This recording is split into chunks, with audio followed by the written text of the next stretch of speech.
GM. I hope everybody is doing well. Today is Wednesday. We're halfway through the week, which means it is time to turn up. How are you guys doing at Turn Up? Hey, Kilana, doing awesome as always.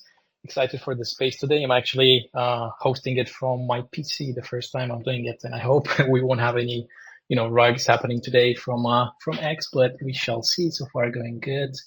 And I'm also using my treadmill, my walking pad for the first time during a space. I was like, you know what, let's spice it up. I know you also have one. You told me in a previous space. Have you been Dude, using that lately? man, that's it. You're about to get fitter than I don't know who, but you're about to get fit. Like I do 15, 20,000 steps a day on this Ooh. scene. It's like what, 3 hours, 4 hours sometimes. Like I think the maximum I've done was like 6 hours, which was like 30,000 plus steps, like 1,000 calories on this. It's just easy work. Anyone in the audience or in the panel, if you don't have a treadmill and you work from home, what are you doing with your life? Get that little standing desk. I got this IKEA standing desk.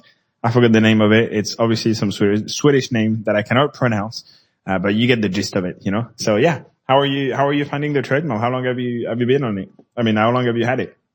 I've had it for probably around a month or so, but this week I kind of forgot about it. I'm not gonna lie, been busy at work, and I forgot to just bring it out. So today I'm like, oh, I really gotta do it. I'm like, I don't care what we're doing today, but I'm gonna use it. But it's been great, honestly. I love it. It just feels so much. I don't know, so much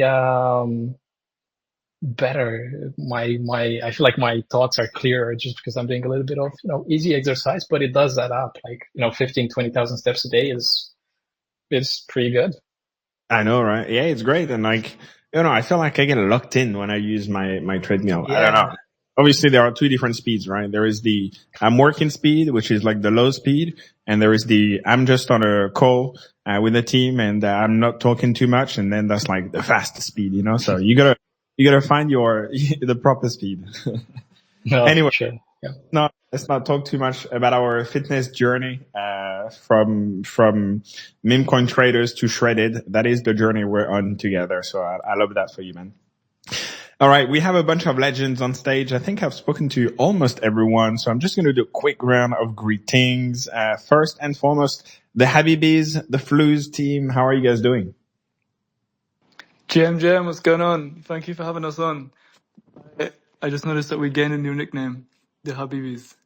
Yeah, Just you are those guys, you are those guys. Now, always good to have you guys. Love your insights every time we speak. So yeah, glad you're here. Up next, we have Michael from Curvance. I think you guys have another team member that wanted to join, but I do not see that team member. So if somehow A-Tank, I'm not sure how you pronounce that name, but if you're here, I do not see your request. So feel free to do so. In the meantime, Michael, how are you? Doing well. Yeah, I think the only other person here is Tay with the main account, but no worries. Yeah. All right, man. You have that deep voice.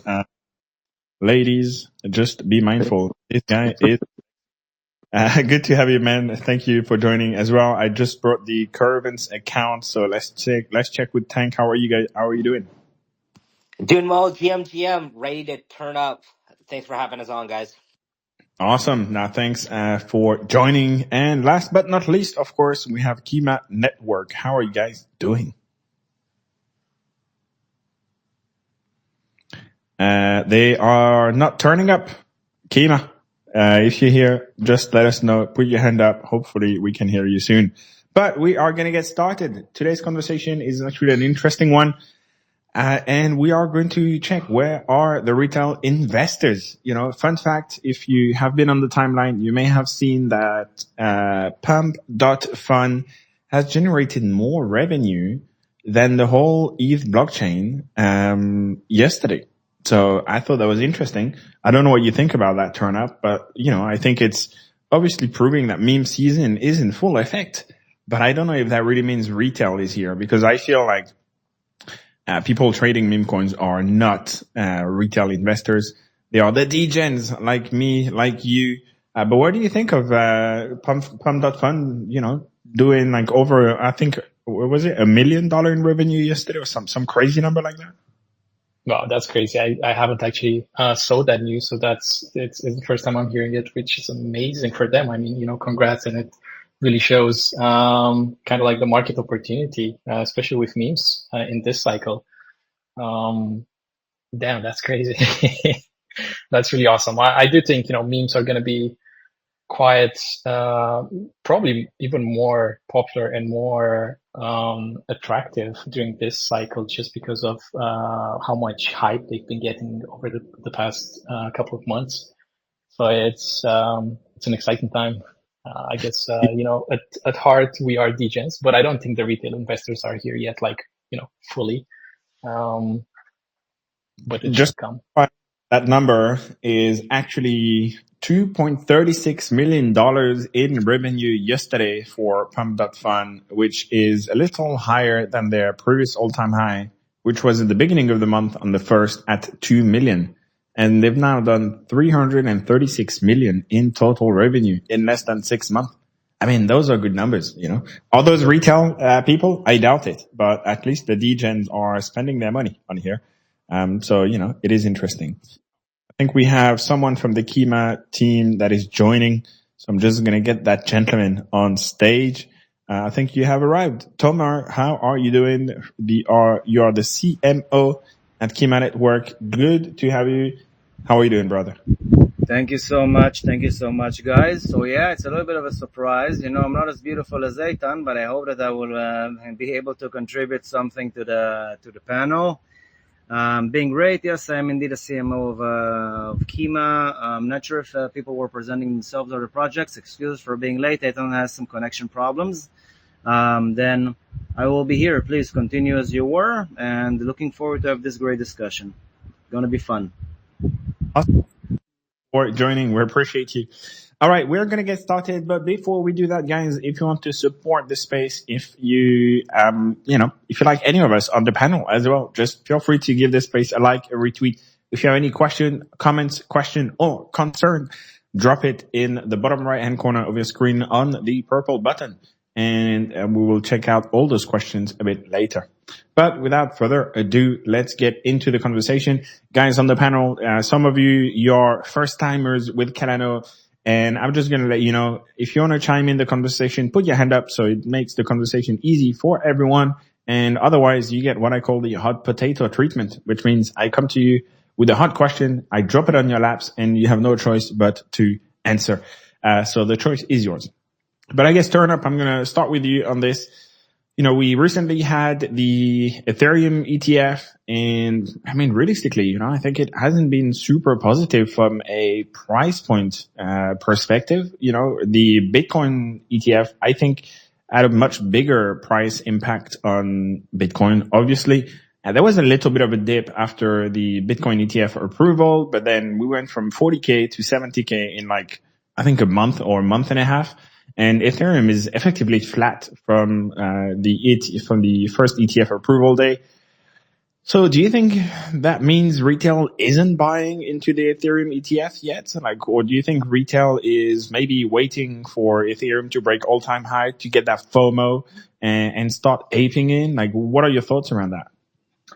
Yeah, well, I guess we'll have to wait just a little bit longer to see if the Ethereum ETF will have a similar price impact on Ethereum's price. To see if they will follow kind of like the same trend as Bitcoin did, the Bitcoin ETF did on Bitcoin. But at the same time, I think that just the Bitcoin narrative, the ETF, the Ethereum narrative is much more complex than Bitcoin, because the narrative around Bitcoin is being kind of like the digital gold. So it's much easier to sell that to a normal Web2 user rather than Ethereum, which might be a little bit more complex for a lot of people to understand. So because of that, there might be the need for a little bit more education around it, around the benefits of Ethereum and its potential in the future. I think, yeah. That's interesting. So, do you see Bitcoin as your store of value and Ethereum as the Apple Store platform, not the apps themselves, right? But the Apple Store platform, which I guess is maybe not as sexy, for the average user. You see Ethereum as like a platform rather than like a store of value. And do you think that means Ethereum has more long-term value once we have actual utility for the chain? I'm not saying there is no utility for Ethereum. Don't get me wrong at all, of course, right? But I think, more tangible utility, like for example, Solana is integrating with PayPal, with Shopify. And to me, it makes way more sense to have a Solana ETF right now, than an Ethereum ETF, because there are normie use cases of Solana, right? With digital payment. So do you think that's like maybe that Ethereum is a little too complicated to yet attract the investors for that long-term application beyond the price appreciation aspect of Ethereum alone? Yeah, exactly. That's kind of like exactly what I'm the road I'm thinking on. And when we compare Bitcoin and Ethereum, yes, Ethereum is a bit more complex, and like you mentioned, like you described it, it can be kind of like the Apple platform that other apps can build on top of. But Bitcoin is slowly going in kind of that direction as well, with runes and everything that's progressing on that end. So I think in time we'll see more and more complex smart contracts that build on top of Bitcoin, and then they might be even going head to head on that regard. And if that happens, I mean, we kind of know who the winner would be between Bitcoin and Ethereum, right? If they will have similar kind of applications, just because of the popularity of Bitcoin and how big of a just staple crypto token it is. Yeah, that makes a lot of sense. I mean, crypto is still complicated. Blockchain is still very complicated for the average person. We've got a hand up. Tomer, you are getting 1 brownie point for putting your hand up. So give us your question, take, or comment. Thank you. So just sharing my 2 cents on the matter, and I'm going to drop a bomb. Please don't kill me in the audience. Then to what you said, I think that by far Ethereum, of course, will win and not Bitcoin, because, it's like taking a race car and trying to now justify why, old school beloved Beetle, Volkswagen Beetle, is the best car out there, when you're sitting next to a race car and saying that now you're going to put a race car engine into the old timer beloved Beetle. That's basically like a BTC in Ethereum. On my end, I think that by far Ethereum would win. And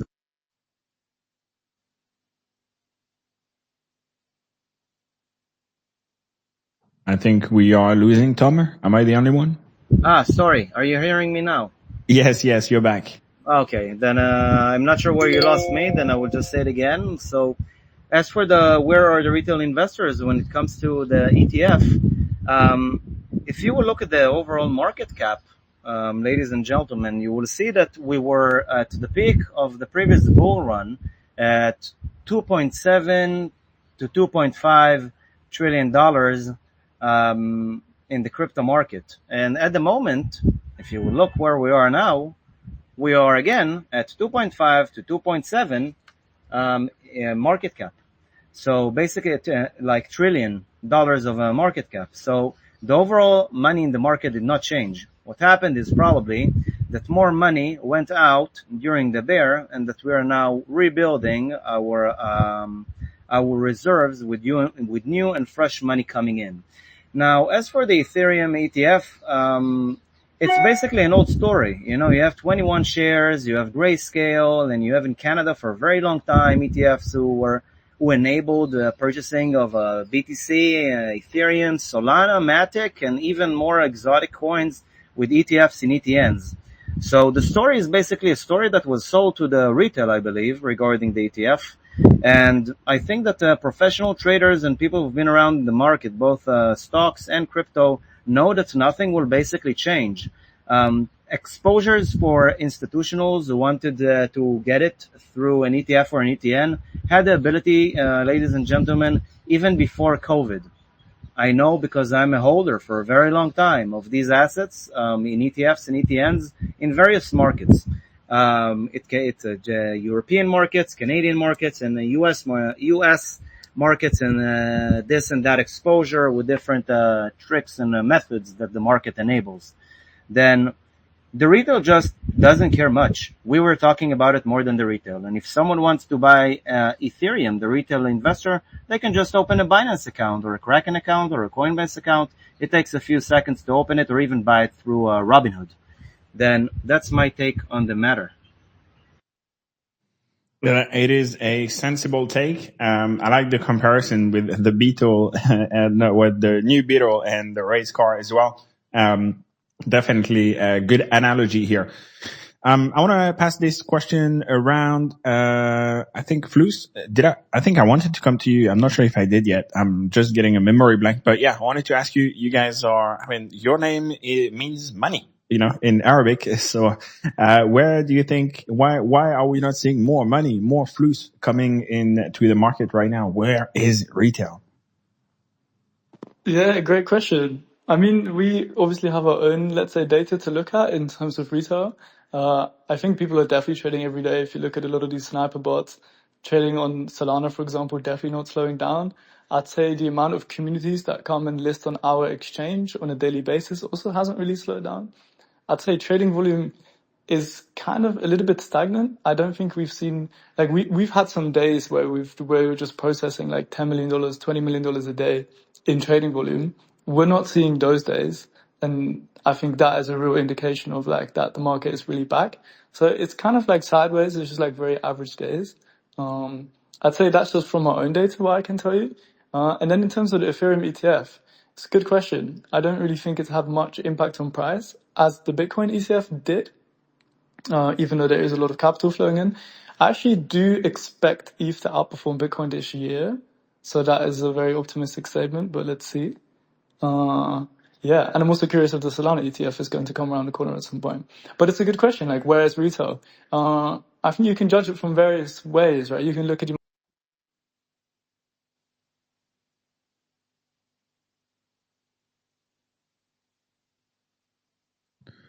Am I, is where it should. No, we lost you here for a second, Flooz, for the last 5-10 seconds. Or it's me. I'm not sure, but I couldn't hear you for the last 5 to 10 seconds, if you don't mind. We all lost you. It's a Twitter space thing. We're all used to it, as you probably all are. Yeah, we are getting rugged live, and that's just the joys of doing live stuff, right? But sorry. Anyways, I think we got most of what you were saying, Flooz. I want to pass that question around as well, maybe to you guys at Kima Network. You're also in the, I guess, in the DeFi sector. Maybe tell us a little bit more about what you do as well. But same question to you. Where do you think retail is right now? So a little bit about Kima Network. Like in a very, very nutshell, I try to be as quick as I can. Kima is the first blockchain protocol that enables the unification of all financial ecosystems, centralized and decentralized, in a completely decentralized manner. We're the only blockchain protocol that actually has an SDK and an API that enables your bank, your Robinhood trading app, your PayPal, your whatever, to connect to any blockchain, and to any blockchain to connect to it, and to any other blockchain. We're doing it with no smart contracts. We have no users. We have no liquidity on the chain. We have only validator nodes. We're basically passing messages and validating and executing transactions on all other blockchains and all other connected financial ecosystems in a completely decentralized manner. Again, I say, we're very, very unique. You can say that we're a bridgeless bridge between everything. We're backed by MasterCard's FinSec Innovation Labs. We have a few partnerships signed up with some very big names that some of you might have known, from governments to big centralized exchanges and to big protocols. That's about Kima in a nutshell. You can visit us at kima.network and read more about us, or join any one of our communities, or even Google us. You will be able to read a lot about us. Where is retail? So I'll tell you where retail I think went to. I did not present myself well enough. I started as an investor of Kima. I'm 25 years digital marketeer, 12 years an angel investor. I'm writing for Forbes and Cointelegraph about DeFi and blockchain infrastructure. And I'm a professional trader also for the last 12 years in stocks and crypto. I was lucky enough to get an offer from Kima to join as a CMO. I've been directing lots of the business development, fundraising, and of course marketing from A to Z for the Kima network. Lucky enough to take a part of this adventure and do something meaningful to the industry. That's me and that's Kima. Where did the retail go? That was to give a little bit of a understanding of where I'm coming from with my next answer. So after the long bear, we had an awakening. And during that awakening, a lot of projects who have been building for 2 years have launched. These projects who raised funds at 10 million, 12 million, 6 million, now came back to the market with hungry VCs and other big entities who are malicious, you can say, or vicious players in the industry, or just angels who want to take profits, and suddenly decided to launch at crazy valuations of 120, 150, 200 million, 250 million, completely crazy valuations, which created a lot of profits and huge multipliers to these people who invested in earlier stages. And then these projects launched into the market and faced the market. The retail thought that this is going to the moon, going to the billions, just for the project, and to early investors to drop on the retail's back, and basically to use the retail as their fishes, to be fishing profits out of them. Many retail investors got burned during that period and basically lost interest in joining ridiculous valuations of projects that are launching at completely ridiculous, out of this world valuations. What Binance called low float high FDV, which basically it's a form of generating a lot of profits to the big whales on expense of the little fishies. So I think that many retails got burned, many retails left the game, and you can see that they're shifting into the blue chips. If you look at Ethereum, you will look at Solana, you will look at Bitcoin, BNB, of course, you will see that we're trading around the all-time high valuations of these assets. So the retail did not go anywhere. The retail just became very picky. Now, something very interesting in addition happened in the markets. Remember I told you about the market cap? So we had 2.5 to 2.7 trillion dollars of market cap back then, and now it's the same market cap. In 2017, we had about 50 to 100 projects that were competing on $1 trillion market cap. Then in 2022, 2021, we had about 1,500 to 2,000 projects competing on the same 2.5 to 2.7 million. Now we're the same 2.5 to 2.7, but we have 50 to 75,000 projects competing on the same pot. So this is where the retail at, gentlemen. The retail is just broken, is tired of the big whales keeping dumping on their heads and on their expense. The retail is moving to the blue chips, and it's distributing its tokens among many projects. The retail did not go anywhere. They're here. We just don't have enough liquidity running to those who need it. Yeah, I think that's a very insightful take here. Sorry. And I tend to agree. I think you made a lot of good points here, especially around, the broken promises from the 2021 cycle. If I think most of us on this panel and in the audience, are from the last bull market or even before that. I don't think we have a lot of new participants on Twitter just yet for the crypto world. And if you were there in 2021 and you bought the top, you are still in. For most coins, you're still in trouble. So it is a long road before everybody starts looking at crypto from a positive angle. So I think that's definitely a valid point. Now, I want to pass it around maybe to the Curvance team. We've got Michael or Tank, so whoever wants to take it. But same question to you. How are you looking at the retail investors right now? Where do you think they are? Do you think they want to buy crypto? Maybe is the first question. Michael, you're unmuted, so we're going to start with you. Yeah, for sure. I actually agree with, is it Tomer? Yeah, it's Tomer. Tomer. Okay. Yeah. So I actually agree with you on the dilution aspect. I actually don't think retail investors is like a great term for like new crypto users. Cause I mean, realistically, everybody on this panel and everybody in the audience are retail investors.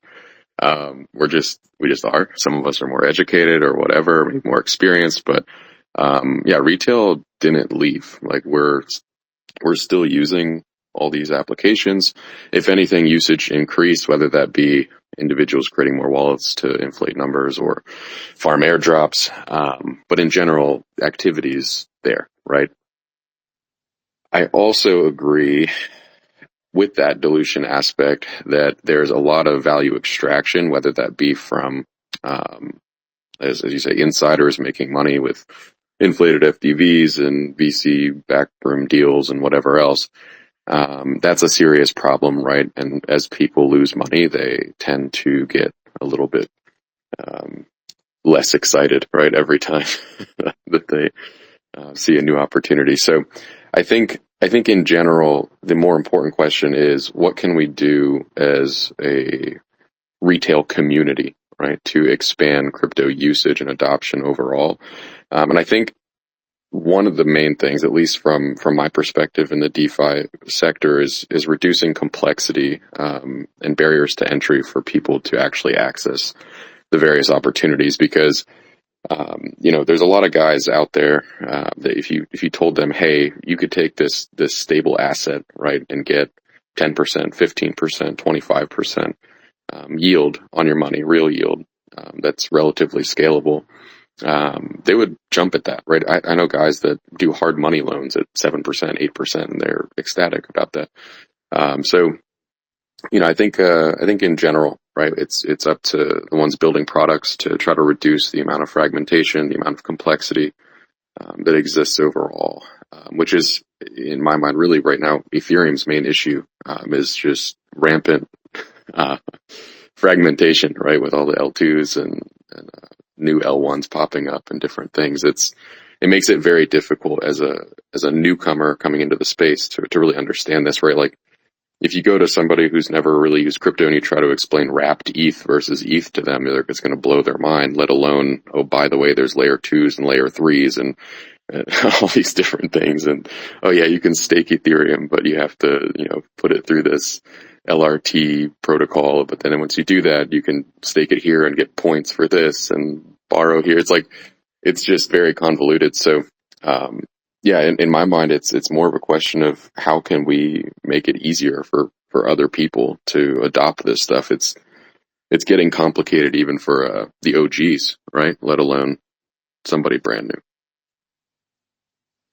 I think that's a very fair take. It's getting complicated for the OGs, let alone the new people. I think that's going to be the quote of the day, to be honest. I 100% agree. It is, the thing is, the attention is, it's a bit like the NFT market, in my opinion. Like why ETH NFTs are not pumping as much as they were back in 2021. Well, it's because now you have ETH, you have Solana, you have Bitcoin, you have Base, you have we have spread like the horizontal scaling of NFTs, i.e. more chains becoming relevant, is really affecting how concentrated the liquidity is compared to 2021, where 90% of the volume was happening on Ethereum. And I think it's a bit similar compared to the previous cycle for crypto. We had Bitcoin, Ethereum, and obviously the altcoins, and now there is quite a few more things happening. The meme coin season is, I think, stronger than it was 2-3 years ago, and it's only going to get stronger with, as we said in the beginning of the space, Pump.Fun doing millions of revenue per day and launching hundreds or thousands of new coins a day as well. But listen, we have already passed the half-hour mark. This conversation is flying by, to be honest. So I just want to get a quick room reset here. If you've joined the space recently, if you're enjoying the conversation, just help us spread the message. Give the space a like, a retweet, and drop your questions in the comment section. But let's go back to the topic at hand here. And TurnUp. I want to ask you, and this is a question open to anyone, of course. Raise your hand if you want to chime in. But do you think regulations are creating a little bit of uncertainty? And the reason why I'm asking that is because obviously we know the SEC is always trying to take us down, But on the other hand, if you have been on Twitter recently, you saw that, what's her name? Kamala, I'm not sure her first name, but I think Kamala Harris and Donald Trump were both at Bitcoin Nashville. They are trying to grab the vote from the crypto voters in the US, trying to promote crypto to say, we're going to be the best at crypto. But I think there is still a lot of uncertainty. So do you think regulation are potentially like discouraging retail investors with, what is a security, what is a commodity and all that stuff?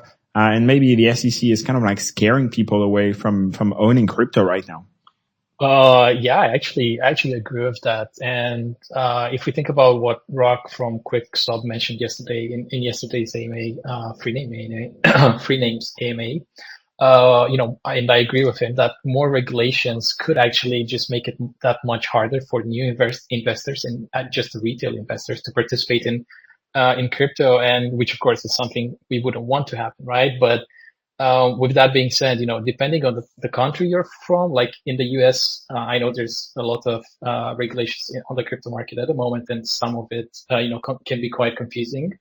But I know in some countries it's not regulated at all, and I do think that regulations could also be used for the benefit of the space, in order to encourage participation by providing safer investment environments for the retail user, because some of them might be scared of investing in a market which is not regulated absolutely at all. In some countries, of course, this is not for all countries.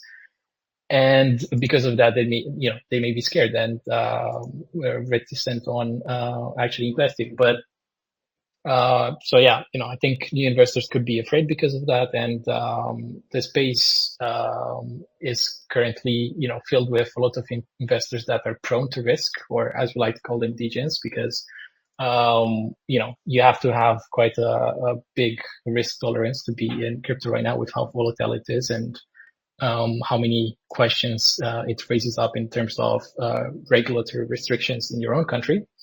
And as much as I like the degen vibe, I do think that for mass adoption we need to create more trust for new investors, and with that, there should be regulations that actually help the space rather than make it vilify it, or make it scary for everyone. Yeah, I think it is a good take. It is scary and it is uncertain times, especially, with regulations. And I mean, if you're in the US, I think it's a very, very difficult time for many people.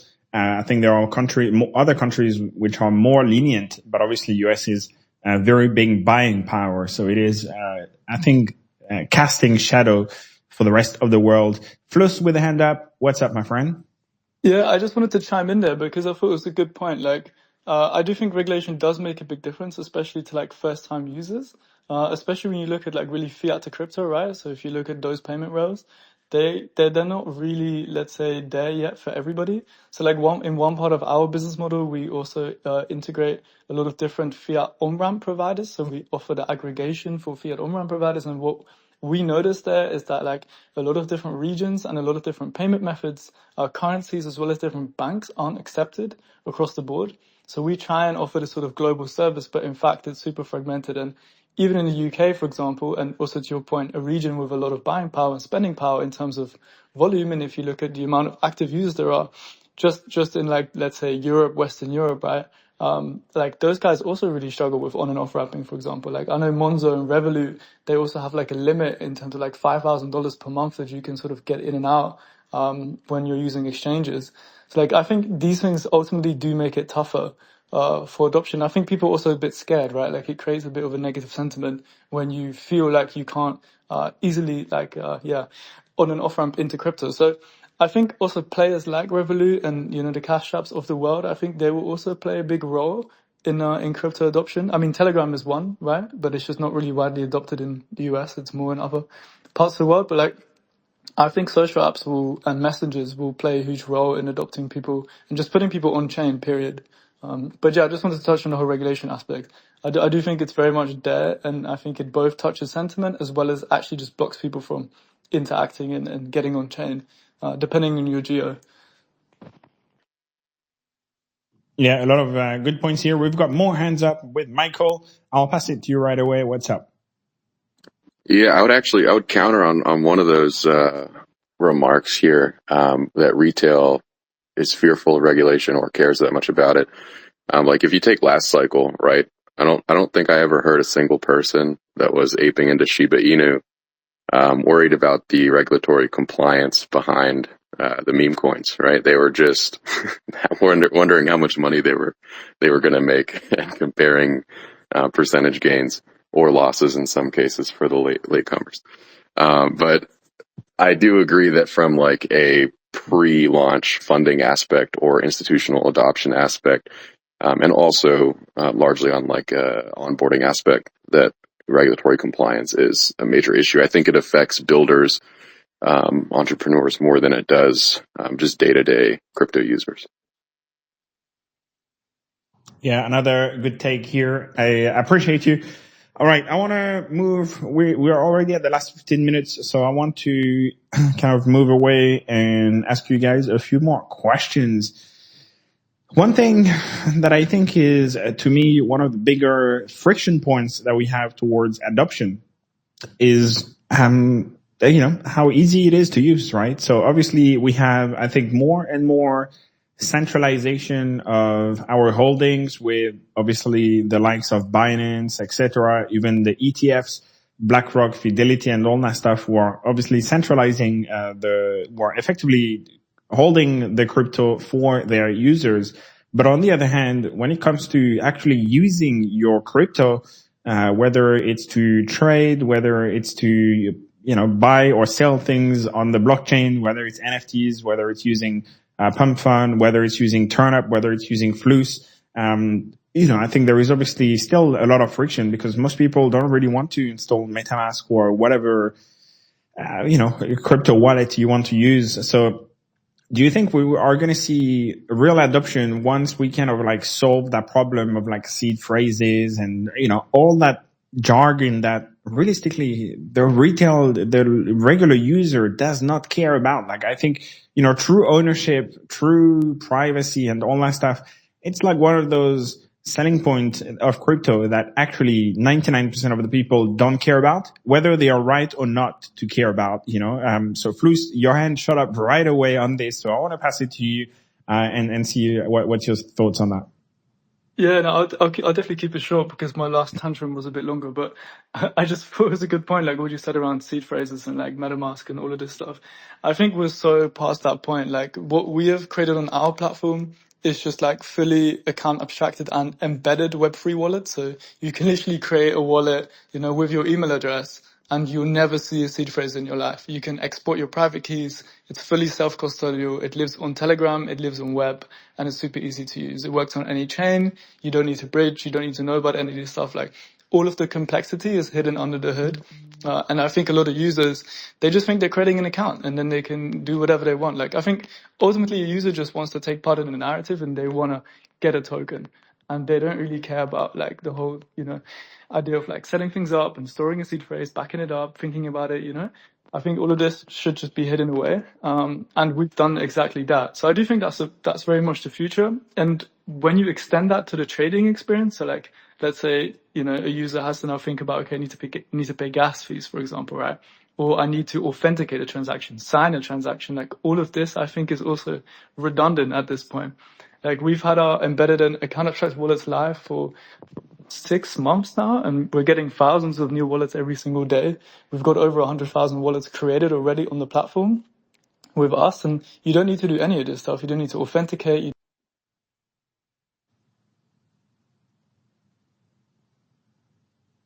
I think we are losing Flooz again.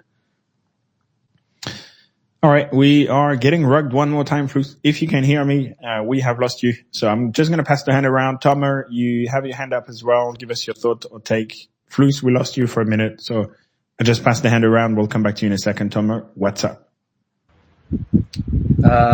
So actually, Michael was here, I think, before me. So maybe I would give the right to him. I saw him raising his hand before me. It might just still be up from the last time. I didn't raise it for this one. All right, Tomo, back to you then. Okay. Then, regarding the mumbo jumbo of the seed phrases, it is indeed quite complex, for most. But to those of you who have been around, you know that not your wallet, not your seed, not your coins. It is indeed true. We can just stay in the centralized world if I would want anyone else to have access to our assets. It's not only about privacy.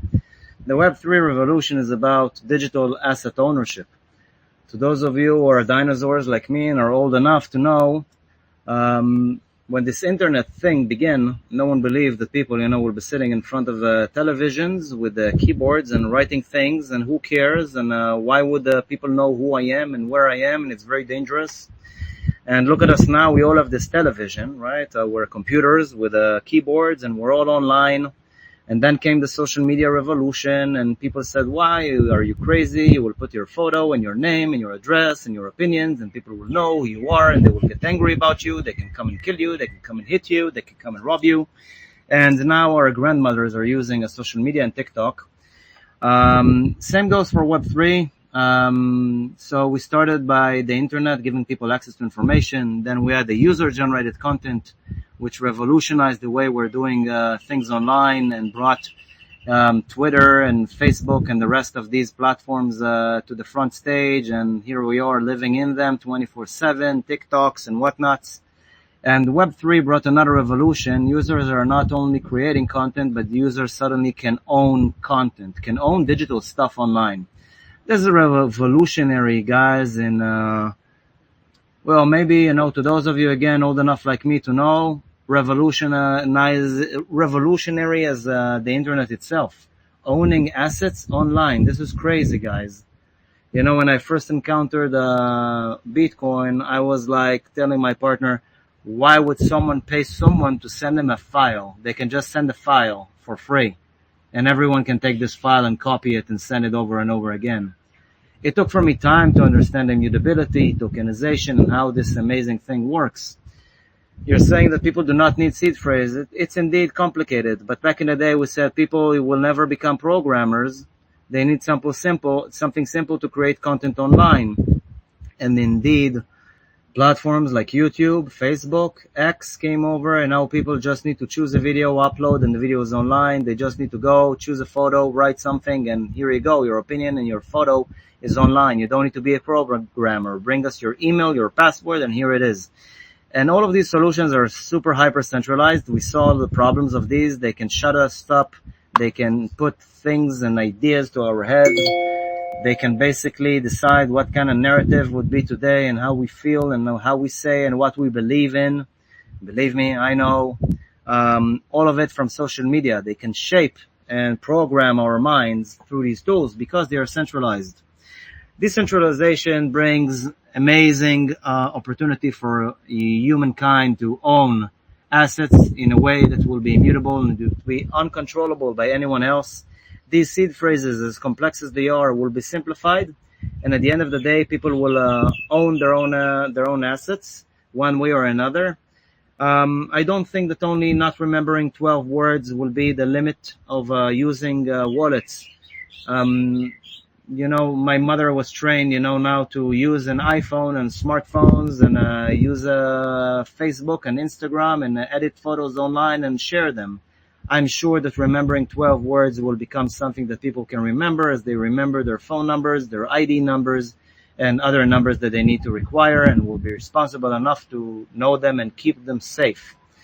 The solutions, of course, will be much more advanced, like Facebook-enabled simple onboarding for user-generated content era with the rest of the platforms out there. But I'm not sure that complete let's say, semi-custodial services would be the right solution to onboard everyone into Web3. It's a process, it's complex, but at the end, they will get it. Exactly as it happened, guys, in Web2 that we call it today. It took time. Eventually, good entrepreneurs created it. And here we are. I think that it will happen now when we're having RWAs and the integration with the real world assets and real world, you can say, centralized financial old school entities that enables the true integration of the mass public into DeFi and to these amazing realms of digital asset ownership era. I do not think that it's because I gave someone only the ability to register and start playing on decentralized realms with his email and password. And one of the main reasons that we have nothing to do here but transferring money and value in some sort of memes or other tokens from one side to another and liquidate them. But RWAs are going to change it, and integration to the centralized entities will definitely change it. Sorry for taking the time with it, but that's the full complete answer. I'm just getting this a lot. No, this is a great take. I completely appreciate, and no need to apologize. If it's value, we love all good takes. Interesting, you talk about RWA. You know, I think it was actually one of the best performing category of the year so far. I think it was above AI in terms of performance, like AI tokens and the AI, the crypto AI industry. So RWA definitely one industry to watch for the next month, the next year or two. I think is definitely going to have a lot of room to grow. So definitely an interesting take. All right, I want to pass it around. I think we've got like 5 more minutes. So I want to ask you guys a question. Looking at, I mean, this is a personal question. There is no right or wrong answer. So I'm going to ask this question to everyone, right? But right now you have a friend, a normie friend. Let's call that person George. Okay. George is telling you, you know, he's got a few bucks on the side. He's got like a few $1,000s on the side. He has never heard of crypto somehow. Are you going to tell him to put that money into crypto? He's asking you, where should I put that money to, you know, grow that pie over the next 5 to 10 years? He's not in a rush. He understands that you don't make money in a day. Are you telling him about crypto, or are you keeping your mouth shut? Because last time you gave a crypto advice on Halloween 2021, your grandparents are down 60% today. Flooz, that question starts with you, and I'll pass it to everyone else. I think we may not have recovered Flooz. So TurnUp, I'll pass it to you first. I'll just reiterate the question. A normie friend of yours called George has a few $1,000s on the side. He has no idea where to invest it. Are you telling him to put that into crypto right now? Yeah, very, very good question. Actually, most of my friends think crypto is a scam, and they still don't want to listen to me about future possibilities here. So I usually try not to be aggressive about it, and just let go. Try to see when I see that it's going to become less speculative and less risky, I'm of course going to be a much more advocate towards my friends. But if George comes to me and asks me, if he should devote a portion of his portfolio into crypto, I'll definitely say yes, just because I do believe in the space and the potential it has. But I would definitely recommend, like Tomer mentioned, since retail investors are looking and investing their money more into blue chips because they don't want to get, let's say, scammed anymore or lose because of false promises. I'll definitely recommend some of those, less risky tokens with a good team, good vision, proven record of showing up and delivering and building the space further and further. So I would definitely, I would tell them to invest a part of their portfolio, but definitely not everything. You definitely don't want to have all your eggs in one basket, like they say. I think that's a reasonable take here. You are not sending them a contract address just yet, which I think is fair enough. Flooz, I saw you with the little emoji here. I'm going to check with you if you're back. A normie friend of yours has a few $1,000s he wants to invest, has no idea about crypto. Are you telling him to invest it in crypto right now? 100%, without a doubt. I think it's always a good time to invest. Like it's the same time as like it was always a bad time to invest, right? Like you can never really time the market. So I think you should obviously go after things that draw your interest and that you know, can really engage with. Just to give you an example, right? Let's say you're really into like advertising, for example, or ad tech. Check VRA, for example, right? You're deeper into DeFi and staking, check Pendle. Like, those are narratives that you can engage with. If you want something simple and you're here for the culture, for the memes, check some memes on Base, right? I think there's always something for everybody, so I definitely wouldn't hold back. And I think investing is a really great way to get engaged with something and to learn more about something. To me, it's like an entry point. The moment you put your money into something, you're like, okay, cool, I'm locked in, I'm engaged. You know, you become worried what's happening with that money. It can go up, it can go down. So I think that's exactly the right step. I would definitely tell them to invest. I will probably look at either Base or Solana ecosystems as, again, frictionless user experience, cheap fees, and a lot of great memes and a lot of great projects on there. So, yeah, I would definitely say invest. Don't hesitate. That's fair enough. No contract address for you either just yet, but I think it's a fair answer. Let's ask that question to one more person, and we're going to have to wrap it up. I don't know, Tomer, my eyes just laid on you. Same story for you. An Omi friend asked you where he should invest that money. He knows nothing about crypto. Are you recommend to do so? So, well, depends on many questions, but I won't be a smart ass. Depends about the friend's financial situations. But let's say that it's money that he is planning and knowing that he can lose if something happens.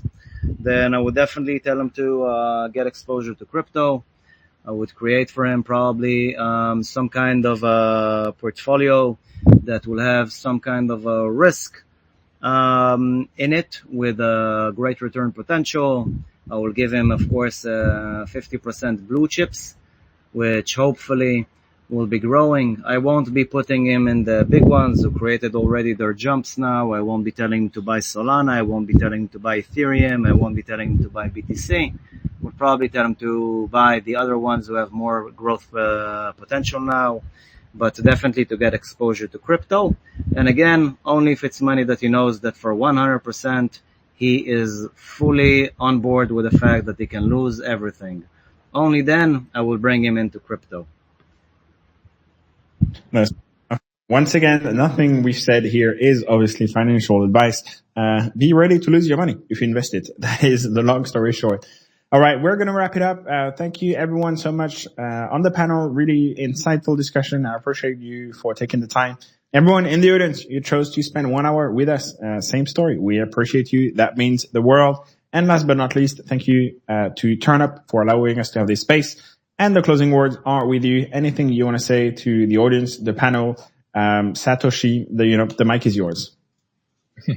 Definitely. Thank you, Kelano. I just want to thank everyone for showing up. Thanks, Kelano, for hosting an amazing space, just as always. Thanks for all of the panelists for showing up. First time talking with some of you, and it's great getting to know each other more. And I want to thank everyone in the audience for devoting their time to listen to our space. And we'll see you guys next week. All right. Thank you very much. We'll take care, everyone. We'll see you soon. Bye. Thank you, everyone. Thank you for having us. Cheers, guys. Peace out.